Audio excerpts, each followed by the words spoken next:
Hello everyone, and thanks for tuning in. This is Mad Murkrow back with more Pokemon Gold version. Last time we left off, we just got through this little cave here and made it onto Route 33, finally into the ever talked about Azalea Town. Let's have a battle here with, I believe his name is Hiker Anthony.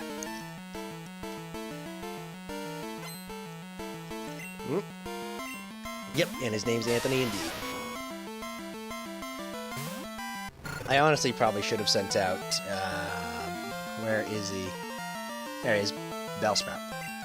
That was really silly of me. You're gonna think if I knew he was Hiker Anthony, I would have already preemptively set up Bellsprout, but I guess not.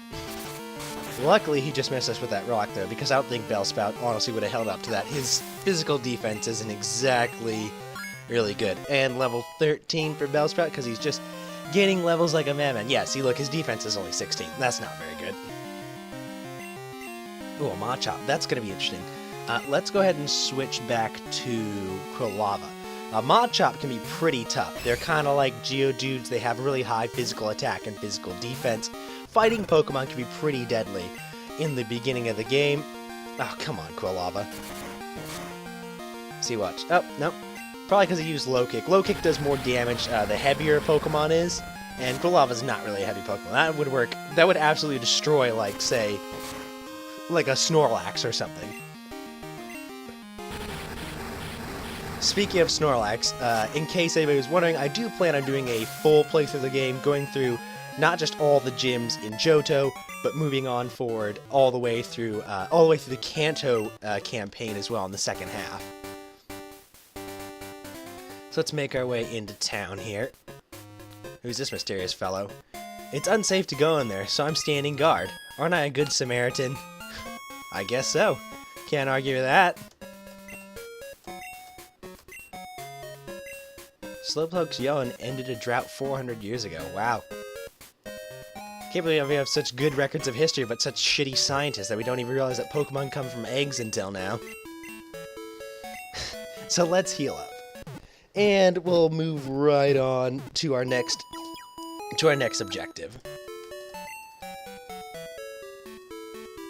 Perfect. What Pokemon am I working with right now? So we got. I should probably go deposit Hoppip, because if I'm honest, I'm not really gonna use him. Although I would like to evolve him into a Skiploom and then a Jumpluff, because those are kind of rare Pokemon. You don't really see a lot of them, probably because they're not very useful, honestly.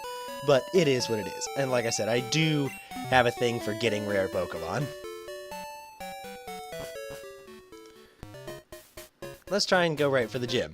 Oh, hey, look, another good Samaritan. Do you know about Slowpoke Tail? I heard it's tasty. Aren't you glad I told you that? Yeah, I guess so. Man, these guys are just so charitable and well-informed, just giving out information like that. Who's this fellow? Who are you? Murk, eh? You want me to make you some balls? Okay. Sorry, but it'll have to wait. Do you know Team Rocket? Don't worry. I'll tell you anyhow. Team Rocket's an evil gang that uses Pokemon for their dirty work. They're supposed to have disbanded 3 years ago. Anyway, they're in the well cutting off Slowpoke tails for sale. So I'm gonna go give them a lesson in pain! Hold on, Slowpoke. Old Kirk is on his way. Why would you want to beat up those men? I thought they were good Samaritans. Grandpa's gone. I'm so lonely. Oh my god! He completely abandoned his granddaughter to go... Oh my god, to go commit this... to go be a hero. He completely abandoned his granddaughter. Oh my god. Cut through Azalea and you'll be in the Ilex forest. But these skinny trees make it impossible to get through. The charcoal, blah blah blah. Charcoal man makes, you can get cut through him, basically. What's this building right here? Oh, Clem. Well, let's see if we can go talk to him. Hey, buddy. All the Slowpoke have disappeared from the town. The forest protector may be angry with us. It may be a bad omen. We should stay in. Okay. Playing somewhere? No, dude.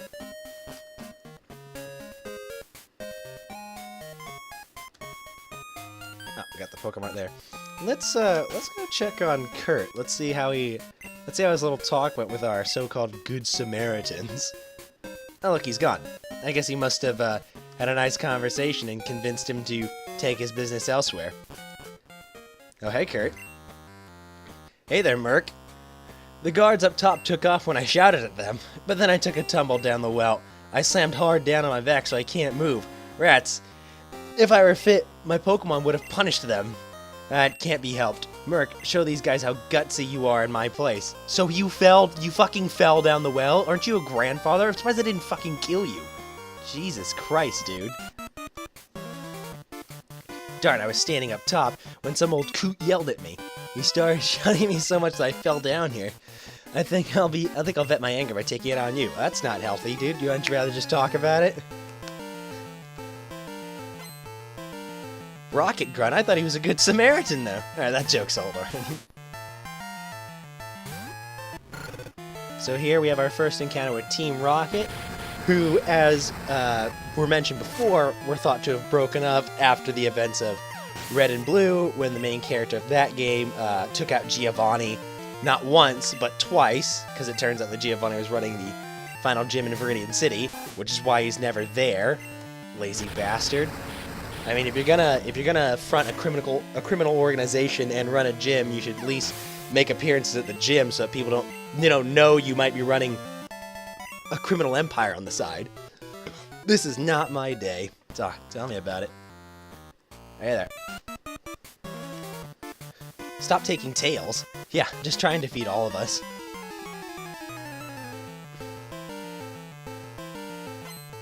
She kind of looks like Jessie. I think that's the point, though. Just a little Zubat. We got this new problem.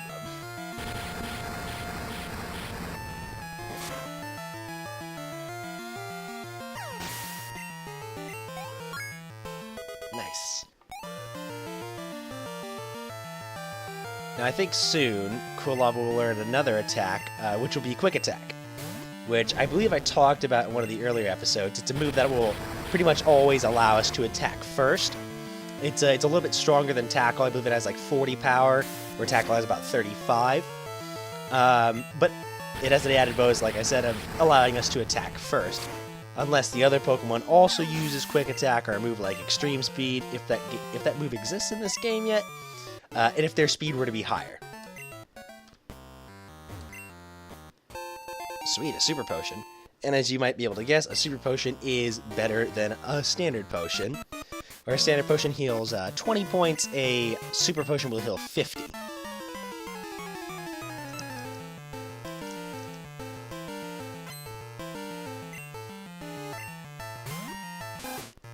Yeah, Team Rocket is really a big fan of using, like, just Rattatas and Ekans, Coughings, and Zubats. A lot of Poison-type Pokemon they use. So if you manage to get a Psychic-type Pokemon, you'll be in a good way when you're fighting them.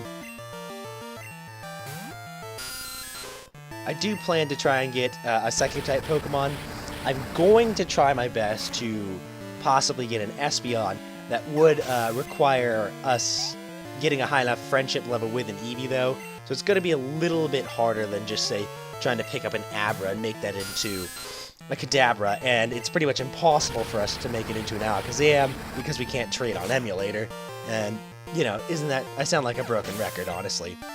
So I'm just going to go with Pokemon that I can try and get to their full potential without the added benefit of trading. It's like having no friends as a kid. Or not having a link cable when you were a kid. Like, I remember being in that situation. Let's see, Murkrow the mail. Be good and look after the house with Grandpa and Slowpoke. Love, Dad. Aw, you monsters. How can you cut the tails off these peaceful creatures? But yeah, I remember, like, when I was a kid and you had to use link cables to trade, there was not many kids had a link cable. There was always that one kid who did, and he was always a popular kid because everyone was always trying to hit him up to borrow his link cable, or he would always have the leverage when trading. It's like, oh, can I trade you my Scyther with a metal coat so I can get a Scizor? and it just like the deal would be completely in his hands because he could completely define the trade negotiation because he had the link cable and you had fucking nothing.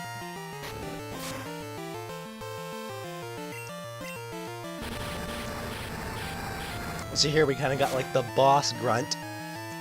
This Pokemon being a lot stronger than the other ones, not like terribly strong or anything, but a little bit higher level than the other grunts around us. And he falls just like that. You did okay today, Brat. Wait till next time. Yeah, Team Rocket was broken up 3 years ago, but we continued our activities underground. Now you can have fun watching us stir up trouble.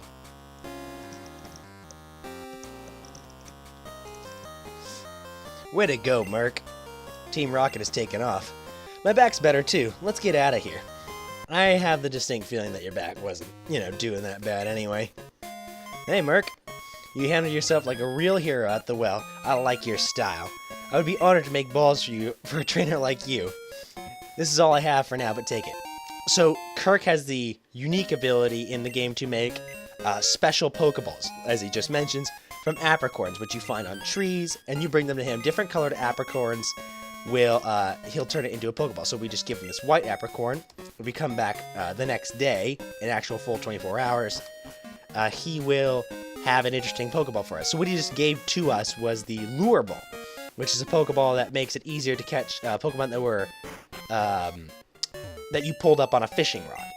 Possibly all Pokemon that you encounter on the water, but I think it is for fishing rods. Either way, I think some of the other balls he can make us are the Fastball, which it's kind of is like, I believe it's like the Quick Ball. Like, the shorter the battle is, the more effective it is, so it's always best to just fire it off on the first turn.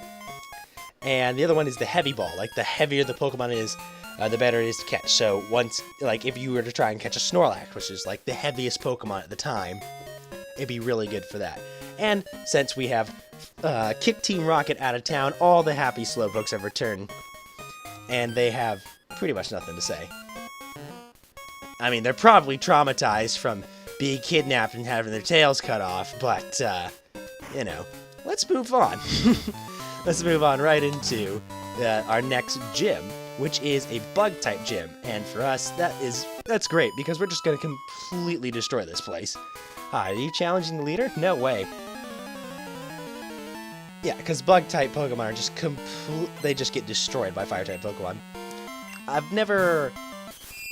Oh, there's a Spinarak. Spinarak is one of the Pokemon that can appear only at nighttime. The Bug-type Pokemon, I've never really cared too much for. No offense to anybody who really likes Bug-type Pokemon. There are a lot of Bug-type Pokemon that I like. I like Fortress, Scizor, and Heracross from this generation specifically. And here we get to see a Ledyba, which is nice because we'll never see that pretty much ever again, as we can't find Ledyba in Pokemon Gold version. But Bug-type Pokemon just they have the most weaknesses, and that's really kind of a downer when you're trying to main them or use them for battle. They're weak to like poison, flying, fire types. They're weak to so many things, and on top of that, a lot of grass type Pokemon, their subtype is Bug, so there's a lot of grass Bug Pokemon, which would double the amount of damage. Well, it would quadruple it, because when an attack is super effective, it does double damage. So if you do a move that is super effective to both types, like for example, if a Pokemon was a grass and a Bug type, it would do times 4 damage, because it would do times 2 damage to the grass part and times 2 damage to the Bug part.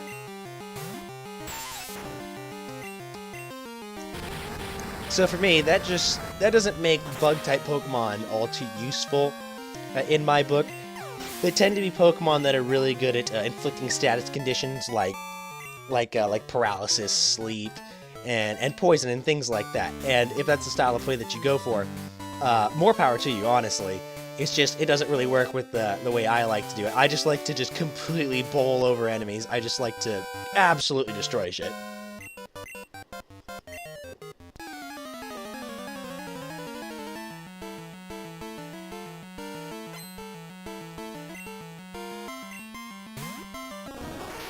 Paris, that's a good example. That's a grass and bug type Pokemon. For what reason? I don't entirely know. It's probably because it's like, you know, a crab, like with mushrooms on it. I don't know, like, you want kind of like, it's like a bug crab thing? I don't know. I mean, it's like a beetle. I don't know. Nice. The funny thing about, like, Paris is that when it evolves into Parasect, its eyes, like, do that thing where, you know, there's no pupils in it. It has that creepy 1,000-yard stare. And it implies in the Pokedex that the mushrooms on a Paris's back, on its back, when it evolves into Parasect, is just the same mushroom, but it grows and it infects the Pokemon, the Parasect, with, like, some brainwashing, like, technique or material or something. Like, it digs its roots into its brain or something disgusting and creepy like that.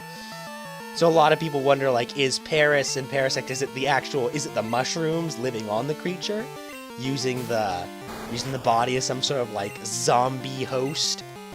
It's pretty creepy sometimes if you really dissect what's going on in Pokemon sometimes. I really love it. I don't know, I just like to think about it too much. Probably because I'm just a nerd like that. Ooh, a Beedrill.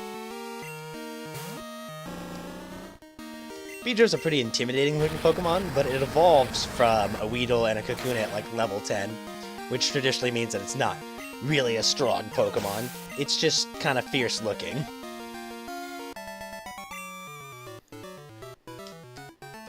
Yep, couldn't have said it better. Just evolving is enough. And just like that, we have bowled our way right straight through to the gym leader, Bugsy. I'm Bugsy. I never lose when it comes to bug Pokemon. My research is going to make me the authority on bug Pokemon. Let me demonstrate what I've learned from my studies.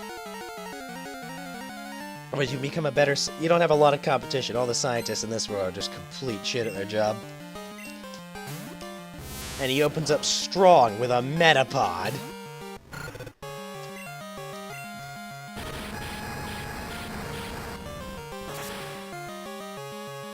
Not that strong, though.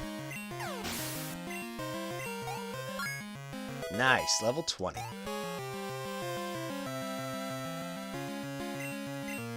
he's gonna send a Kakuna, which is just the evolve for a Weedle. It's the exact same thing as Metapod. Pretty much completely useless until it evolves into a Beedrill or a Butterfree, respectively.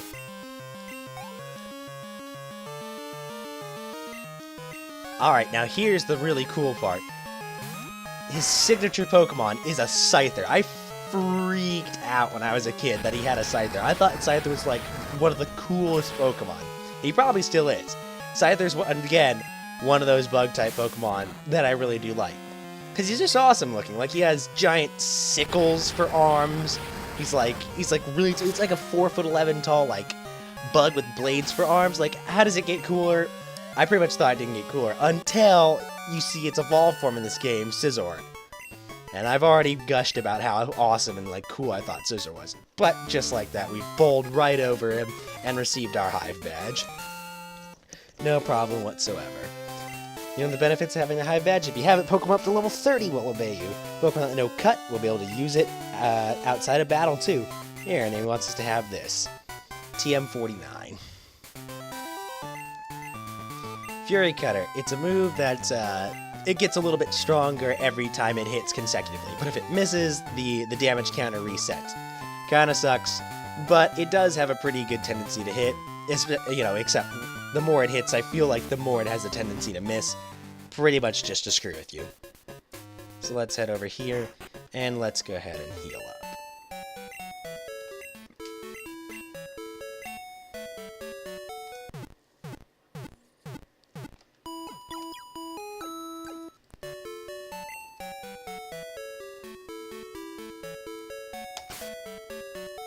Let's go ahead and save the game. I don't feel like I've done that. I don't feel like I've done that in a while. And I believe we have time for one more thing before I'll call it quits on this one. Make sure everything's in order here. I think I'll start out with... I'll put Geodude up front. There we go. Many of you who already have played this game know what's about to happen. Stutter, stutter, stutter. Tell me something. Is it true that Team Rocket has returned? What, you beat them? Ha! Quit lying. You're not joking? Then let's see how good you are. Yep, a little rival battle with Silver. He's back. He's only got 3 Pokemon though. But he starts out strong with a Ghastly. He must have hung around the Sprout Tower at nighttime. Oh fuck. Come on, dude. Alright, so Geodude's asleep. And he'll stay asleep for a maximum of 2 to 3 turns. And in the meantime, he's pretty much just gonna try to... I'm gonna save the Awakening, actually. Yeah, he's just gonna try and lay damage into us while we're sleeping. Hypnosis is such an annoying move. It feels like it pretty much only hits... It's one of those moves that feels like it hits more when an opponent uses it, and when you use it, it almost never hits. I mean, which totally makes sense, because I believe Hypnosis only has an accuracy stat of about 30, so the fact that it ever pretty much hits at all is generally a miracle. Alright, Geodude should be waking up this turn. There we go. Let's really lay into him now. Yeah, it's not going to do any good, unless it gives me paralysis. There we go. Take care of him. Good work, Geodude. It's about to sound a Croconaw. So, you know, I could send out Bellsprout. It's the better type advantage. But for the sake of rivalry, I will, in fact, send out my Quilava. After all, we're only 4 levels ahead of him. I think we got this. Let's open up with Tackle. Let's just go right for him. So as you can see, he has also evolved his starter Pokemon. Croconaw's a pretty cool looking Pokemon, and Feraligatr is just like one of the most awesome, like kind of terrifying looking starters. I think it's a really cool Pokemon for your rival to have. That's why another reason why I always go with Cyndaquil, because I feel like Typhlosion is a really cool looking Pokemon to have by your side. And for your rival to have such an intimidating Pokemon like Croconaw or Feraligatr, just kind of like add to the entire aspect of the rival. He finally fires off Water Gun. I was wondering why he was holding back, using stupid moves like Leer and Rage. I think we got him. Ooh, shit. We got this. Ooh, fuck. Alright, let's heal up. We're gonna be like that. This would be nice if I knew Quick Attack right now.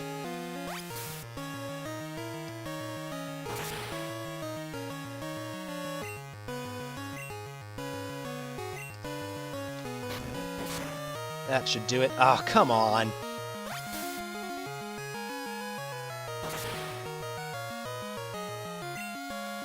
Let's get him. There we go. Just like old times, huh, Silver? Quilava goes to level 21. And now he learns Quick Attack, of course. Alright, yeah. Let's forget Leer. I've pretty much never fired that one off. It's about to send out Zubat. Let's switch back to Geodude just to make this quick.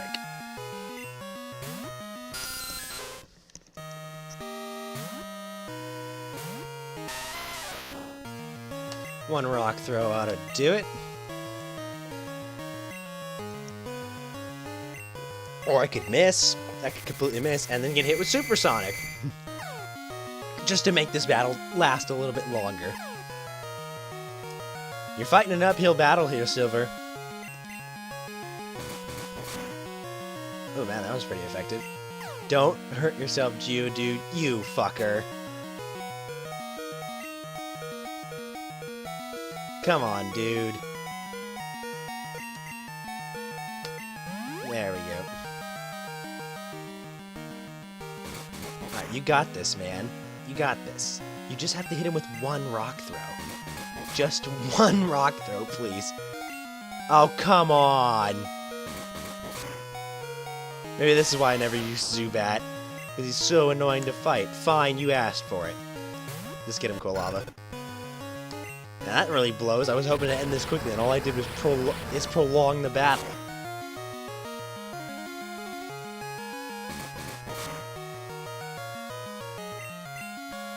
And it's over. Finally. And a critical hit to boot, just to really rub it in his face. Useless Pokemon. Listen, you only won because my Pokemon are weak. Well, that's not very nice. I hate the weak. Pokemon trainers, it doesn't matter who or what. I'm going to be strong and wipe out the weak. That goes for Team Rocket too. They act big and tough in a group, but get them alone and they're weak. I hate them all. You stay out of my way. A weakling like you is only a distraction. Jesus, that guy needs therapy. Let's head on back to the Pokemon Center. And I think that'll call it quits for today's episode. I'd like to thank you all for joining me today, and I hope you'll join me next time for more Pokemon Gold.